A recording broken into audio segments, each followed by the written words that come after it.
In this lesson we're going to look at subtracting vectors. So it says here, draw the resultant vector u take away v for each pair of vectors and write the components of u take away v. So u subtract v in this one and actually n take away n in this one. So to add vectors, what we did is we did the nose to tail in a system, which is absolutely fine. But subtracting is obviously different. So to subtract a vector, you want to do the nose to tail situation, but we don't want to add them. That would result in adding them. So what the easiest thing to do is, instead of taking away, we add a negative. If you think about numbers, adding a negative is the same as taking away.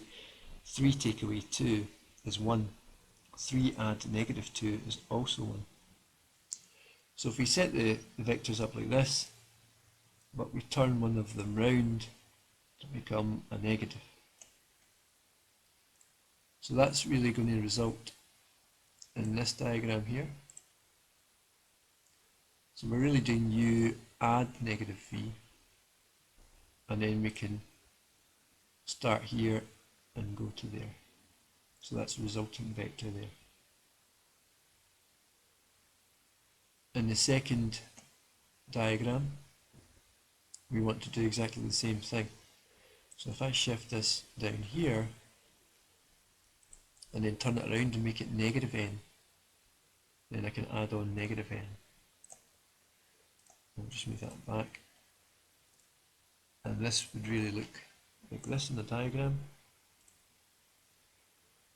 M down, switch n round to be negative, and then you start in here and moving down this direction. How does this look in component form?